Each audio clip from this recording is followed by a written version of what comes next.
George. Yeah, what is it, woman? George, I'm ill. I've got to get medicine. Oh, go and get it.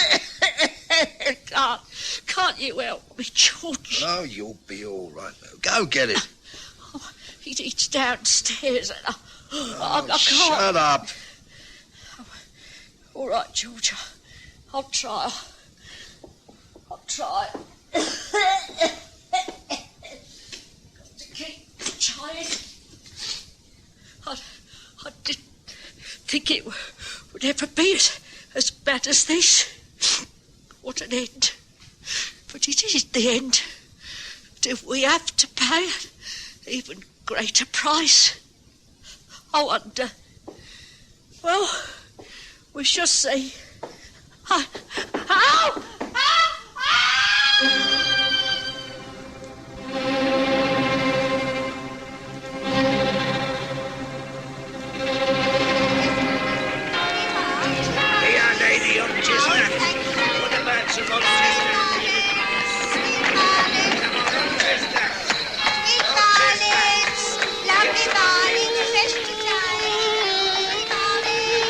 We present the Stories of Sherlock Holmes.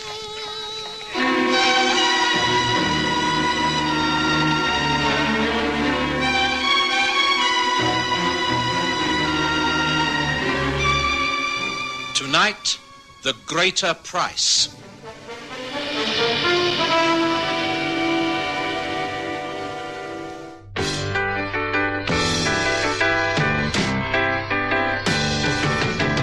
Soek jy dit? Vryf jy dit? Sien jy dit? Vergelyk jy dit? Ek het 'n hamburger gewen. Ja, die Wimpy, dis 'n groot fees. Scratch and match spel is 'n groot fees. Groter as wat jy gedink het. Wen R25 of 'n onvergeetlike reis na Disney World met die Wimpy. Dis 'n groot fees scratch and match spel. By 'n Wimpy. Nou!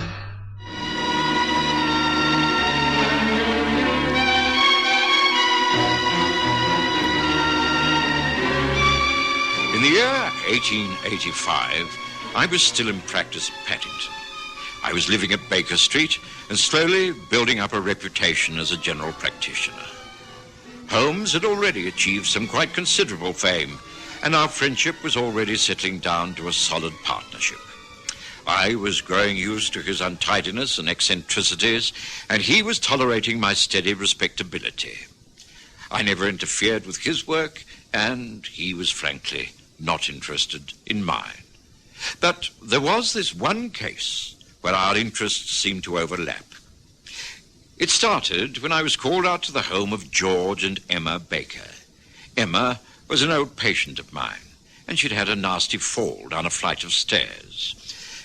Now, Emma, there's nothing broken, thank goodness, but you're getting a little too old to take these falls. You must rest in bed until I tell you to get up and take a little exercise. You're very badly bruised. Oh, I'm all right. It was silly of me, really. I should have made sure the gas was on the landing.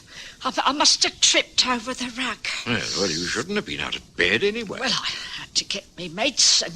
You should have insisted that your husband get it for you. Oh, was that not of good it does to ask him for help? Oh, dear, Dr. Watson, things have reached a desperate state. Oh, you mustn't give in. As I say, you've been very lucky. I'll have a word with George and tell him he must take better care of you. It won't do any good.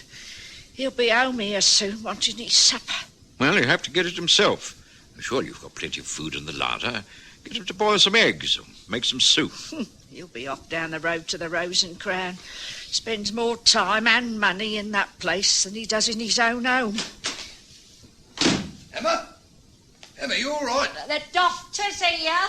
Oh, I'll go down to him, Emma. Now, stay here, get some rest. Now, there's some liniment to rub on your bruises and some pills for the pain. You'll be as right as rain as long as you take it quietly. Thank you, Doctor. There. Yeah, that's everything. I'll call in again in a couple of days' time. Just rest most of the time. Good day to you. Goodbye, Dr. Watson, and thank you.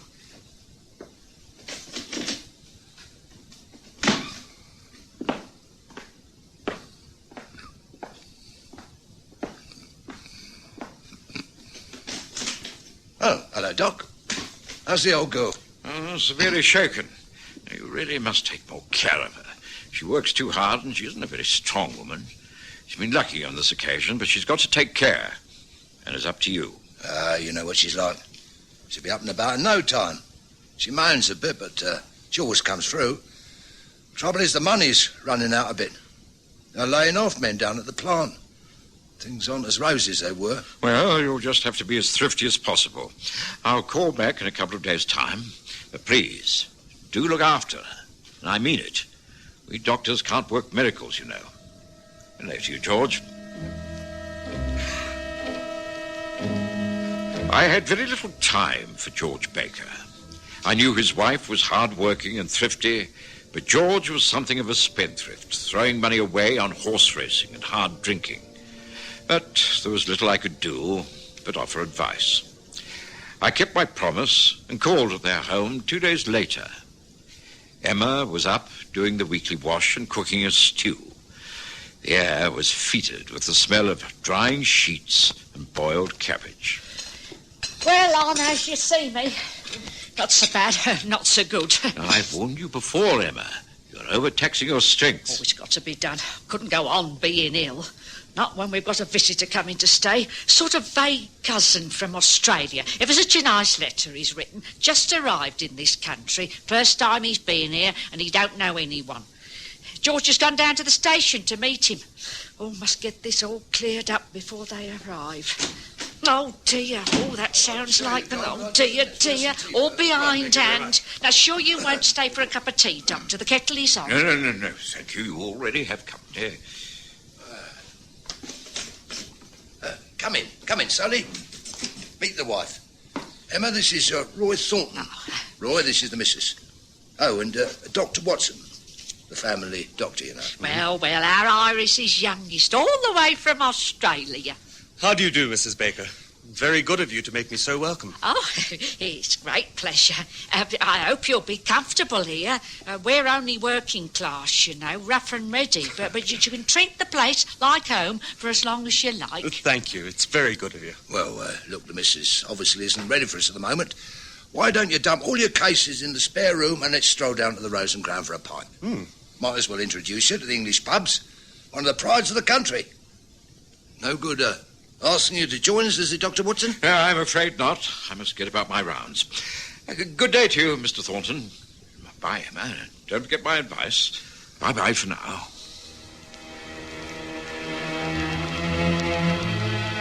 Roy Thornton appeared to be a well-set-up young man of obvious education and a wealthy background. I couldn't see him fitting in very well to George Baker's scheme of things, but the matter was no concern of mine. I put it from my mind. But subsequent events proved me to be right. Well, now, Roy, think you're going to like it in England? Hard to say. I want to move about a bit first. Travel, see something of the countryside. Visit places I've read about and never seen. Not thinking of getting a job at all? No, that'll come later. There's no immediate urgency. Comfortably off, are you? Plenty of the old ready cash? I'm reasonably well off. I have enough to last. The inheritance I came into has a reasonable backing. I have shares, some jewellery. I'll be all right. Oh, you are a lucky boy. And no dependents over here. I don't know a soul. And that's just the way I want it to be. Well, of course. The wife and I are simply poor Londoners. You'll have to take us as you find us. Of course, it's all a question of give and take. We must try and help each other, mustn't we? Well, how about another pint? Then we'll toddle off home. Must show you the place. Got a nice bit of garden out the back. Of course, you'll be used to wide open spaces. But you might be interested in what we're doing to it. Anyway, cheers, and great having you among us. I didn't call on the Bakers for some time. In fact, it must have been over a month before I called again. The young man, Roy Thornton, had packed his bags and gone travelling. I can't say I was surprised. The best news was the improvement of Emma Baker. She was in far better health and looked neat and cheerful. She attributed this to a rise George had had in salary. She seemed quite a new woman. Oh, yes, I'm so much better, Doctor. Just makes all that difference a bit more in the wage packet. And really, George has been so much better about things. You should see what he's done out there in the garden. Look, a new shed is just erected. Going to have my own pot plants, geraniums and such like. And a bit of a lawn plan too. Oh, I'm really glad to see this improvement, Emma. Quite like old times, seeing the sparkle back in your eyes again. Oh, yeah, I'm all right now. No troubles at all. Now, you will stay and have a cup of tea this afternoon, won't you?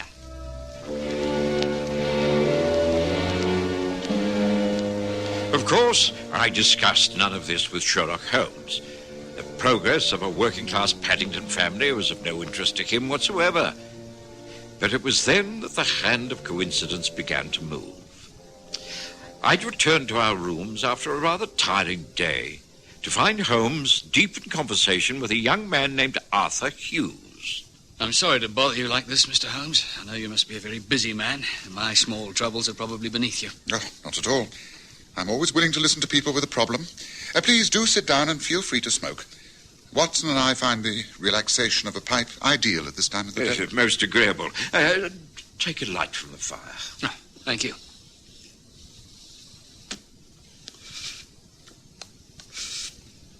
Well, I arrived in this country only a few weeks ago.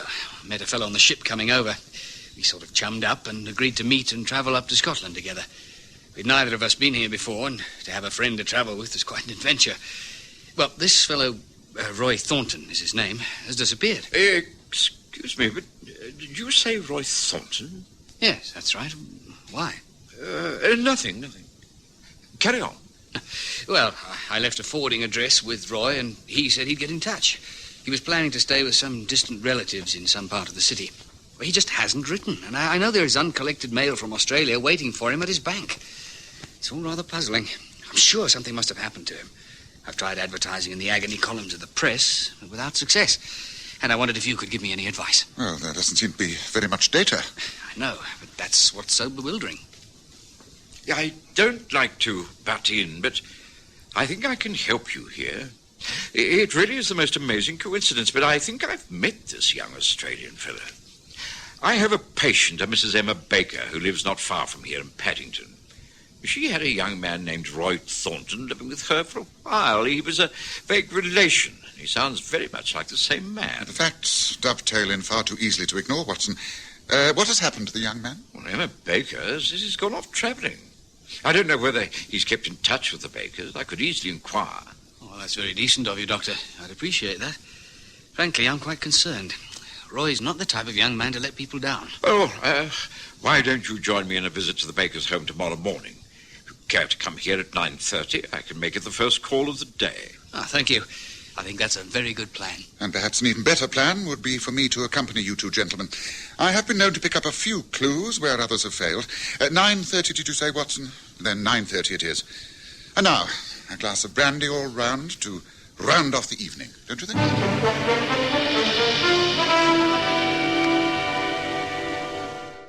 We maak vandaag 'n sunshine day. Sunshine D, heerlike smaak, plus die sonskynvitamien wat ons liggame nodig het. Op wakker en kyk wat daar op jou wag. 'n Vrolike lagdag, 'n sonskyn of reëndag. 'n dag vol van smaak, 'n lewe vol maak, ja. Sunshine D, die margarien met sonskynvitamien. Kyk uit vir die groot rooi D. A while back I was coughing, wheezing. My chest was so tight and sore. Fortunately, a friend recommended Vicks Actor Plus, the cough and chest cold remedy from Vicks. You know, Vicks Actor Plus quickly calmed my cough and loosened that tight and painful chest. So next time you've got more than just a cough and want fast relief from a chest cold too, take my advice, try some, and you'll see why they call it Vicks Actor Plus. The following morning dawned windy and raining. It was not the sort of morning to pay social calls in Paddington, but Arthur Hughes had turned up on time, and Holmes was quite ready. We took a four-wheeler and found Emma Baker alone in her back parlour. Well, this is a surprise. Didn't expect you on a morning like this, Dr. Watson. Well, Mr. Sherlock Holmes, too. This is an honour, I must say. Thank you. We are here because this young man, Mr. Hughes, is anxious to get in touch with Roy Thornton, who stayed here with you for a little while, I understand. Yes, that's right. Just a few weeks. Nice lad. Come over from Australia. But he decided to move on. Can't blame him. We weren't his class, if you know what I mean. George said he was stuck up, but I don't think so. He was just used to something a bit better than this. I see. Have you heard from him since he left? No. Strange. I thought he might write, but we haven't heard a thing. Easy come, easy go. Didn't he leave a forwarding address? No. Now, George saw him off at the station and he said he would write, but as he was going to be travelling around all the time, we couldn't get in touch with him. I suppose we'll hear sometime. Oh, I can't understand it. We had a definite plan to travel together. Oh, well, I suppose there's nothing we can do. Did he take all of his things with him? Oh, yes. Well, that is, I think there were a couple of cases he said he didn't want. George put them in the shed. I wonder if it might be possible to take a look at those cases, Mrs. Baker. There might be a clue left hanging around. Oh, I suppose there can't be any harm in it. Oh, better put your capes on. It's a wet old morning and no mistake. Well, there's no sense in your getting yourself wet. Just show us the way. Oh, well, all right. It's through here. The back door is unlocked. The key of the shed's hanging up over the door. Mind you, you'll be getting really wet if you don't watch out. Now, here we are. There it is. Down the path. Right, come on, Watson. Hughes, let's make a dash for it.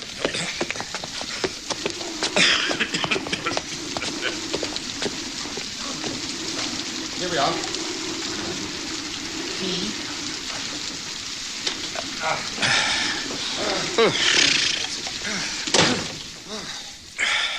This looks most interesting.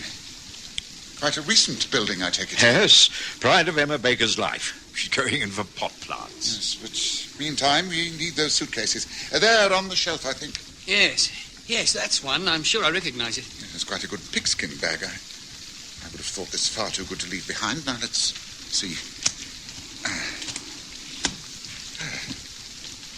Empty. Oh, very, very strange. A man leaves a house without a forwarding address, doesn't write, and leaves a valuable case behind. Now what have we here? It looks like a stain. Yes, or an attempt to remove a stain. Yes, I'm afraid the mystery deepens, gentlemen. It's fairly clear that the man to question is one George Baker. Yes, well, it's not yet mid-morning, but I should judge that Mr. Baker will take advantage of this inclement weather to wet his whistle in the bar of the local pub. Yes, I think we must take our leave of Emma Baker and drop in there, don't you? Yes, gentlemen. What will it be? Just a pint of ale, I think, barman. Same for me. And me. 3 ales. Right you are, gentlemen. Holmes? Holmes, you're right. Look, there in the corner of the bar. That's George Baker. And he looks as though he's been putting away quite a lot of scotch. That's odd. For a man who's just been given a handsome rise at work, he should be drinking at this time of the day. Quite. He's seen me. Well, we'd better go over. I'll introduce you, and then you can question him however you choose. Come on. Hello, George. Why, Dr. Watson, what are you doing here this time of the day? Just been visiting your wife. Oh, and this is Sherlock Holmes. This is Mr. Arthur Hughes. Arthur is a great friend of Roy Thornton's. Came up this way to see if there's any trace of him. Been down to the house, have you? Not a medical visit this time? Snooping around. That it, Mr. Holmes?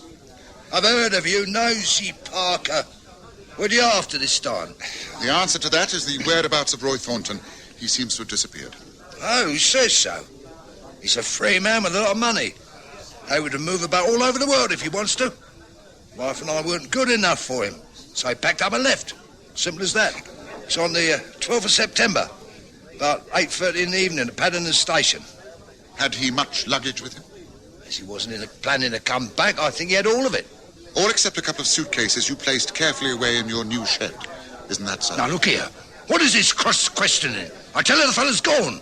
Cleared out. We don't know where he is, and that's a fact. So keep your nose out of my affairs. That clear enough, Mrs. Sherlock Blooming Holmes?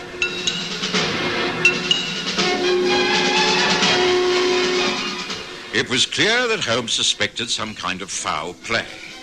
What exactly he decided to do about it was a mystery, but he wasn't going to leave things alone. He spent the remainder of that rainy day closeted in a public surveys office at the Paddington Town Hall. And the next morning, Mrs. Baker, once again, had a visitor. Good morning, madam. My name is Channing from the survey department. We're doing a survey on new road planning. This area has been chosen for examination. If the proposed plans are approved, it could be that part of your land will be requisitioned for development. Well, I don't think I understand. My husband and I own this place. You mean you could throw us out? Oh, it wouldn't be as drastic as all that. More than adequate compensation would be made. You would be a very wealthy woman. Oh, well, I don't know about this. This is our home. We like living here. Well, I must explain that this is purely in the exploratory stages. No plans have been finalised. But progress must go ahead, you know. Better roads, lighting, sewerage, all have to be considered. But I thought that was all going to happen on the outskirts. I mean, this is old established area. Just how much would be affected? Oh, it is impossible to judge at this stage. The whole back garden would probably have to go. Oh, well, our back garden? Oh, just when we got it looking so nice. Well, as I have said, this is purely an investigation. We thought that you should be told of our work. Might I suggest that you talk it over with your husband? Reassure him that everything will be taken care of. He will not be out of pocket in any way. Oh, that's as may be, but he's not going to like it, I can tell you that. Oh, just so we're getting everything right. It's not one thing, it's another. Now, we shall want to know more about this in full detail. Understand that, everything, in full detail.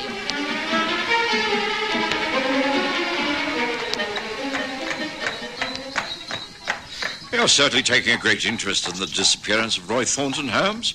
What's this all about? Patience, Watson. We're going back to the Baker house. And this time we're not subjecting that poor woman to further harassment. We're simply going to break into her back garden. Well, Holmes, is such a thing justified? I firmly believe so. Now here I think is the entrance to the road. Pull over by that gas mantle, cabby. Very good, sir. Here we are. Thank you, cabby. Oh, thank you, sir. Oh, thank you, sir. Oh, not do you? Come on, Bessie. Come on, Uncle. Now, there's a backyard gate in the fence. It should present no problem. I noticed it last time we were here. Just a bolt on the inside, which is easy for a tall man to reach over and unclasp. It should provide us with no trouble. Well, Holmes, what's the purpose of all this? What do you intend to do? Listen, Watson. Just listen. I think our friend George Baker will be in a high old temper when he hears what his wife has got to tell him. Come on, this way. It isn't possible. It can't be true. You can't mean it. George, I'm only telling you what the man told me. But they can't do this to us. You can't go around knocking down people's houses and building roads through their lands. Well, he said it was just an idea. The authorities were going into it. And if it all come to pass, then we should be adequately compensated. We'd be rich people. They'd buy the house, and we'd be able to move into a smaller place somewhere out of town. I tell you, I don't want to move. I can't move. Well, it's all just in the planning stages. I insisted that we'd be given adequate time and told the fullest details. I don't know hear any details. I tell you, should have told the man that we weren't interested and sent him about his business. But this was his business. He's from the Public Surveys Office. I don't believe it. Have you discussed it with the neighbours? Oh, not yet, but I suppose they'll be given the same opportunities as we are. But I really don't feel as badly about it as I did. And I've had time to think. Well, it might not be a bad move. Bad move? You must be out of your mind. Oh, I don't know. It is a big place for the two of us, and all those stairs. I've already had one bad fall, a little bungalow out in the country, Chipperfield way. I've always liked Chipperfield. Oh, come on, we'll talk about it later. Come and have some tea. I don't want no tea. I don't want anything but to stop this business going through. We've got to stop it. We can't ever leave this house. Get that through your head once and for all. But, dear, if we have to... We don't ever have to. It's impossible. We can't. We mustn't. Can't I make you see that? It'll be the end of me if they take over this place. Once they start pulling the place about, digging up the garden, it'll be the end of me. George, what are you talking about? The shed. I'm talking about the flaming shed. Once they take that down... What is this about the shed, George? I've always thought it was funny you suddenly putting it up like that. What's so precious about an old wooden shed? You can always get another. Don't you understand, woman? He's out there, young Roy Thornton. We had a quarrel the night he was due to leave. I asked him to lend me some money. He refused. I lost my temper and ate him. I didn't mean to kill him. He hit his head on the side of the fireplace when he went down. George, you can't mean this. You've taken your medicine and gone to bed. I didn't know what to do. I took him out in the shed and buried him in the earth. The next day, I started to cement it over. He's out there, lying under a layer of cement. What can I do, Emma? What can I do? You must go to the police. Confess everything. It's the only way. Oh, what an end. I wondered if we'd ever have to pay an even greater price for happiness. Well, now I know.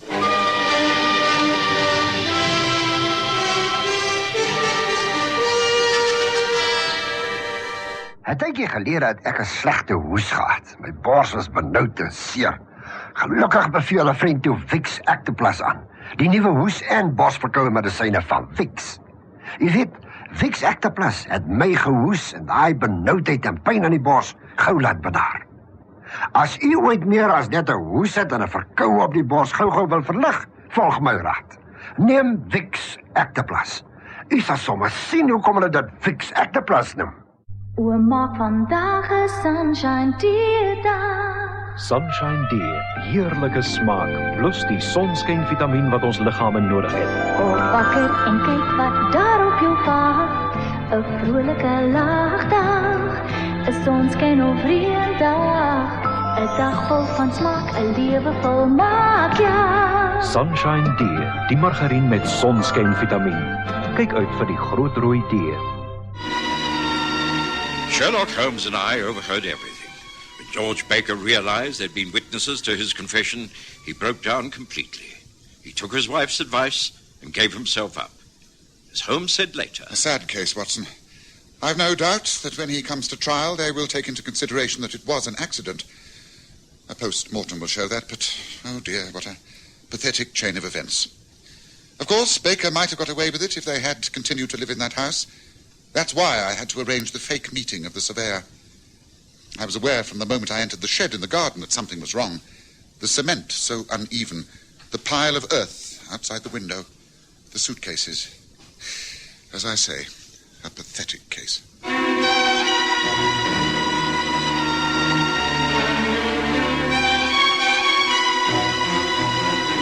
Listen again next Sunday to The Stories of Sherlock Holmes, with Graham Armitage as Holmes and Kerry Jordan as Dr. Watson.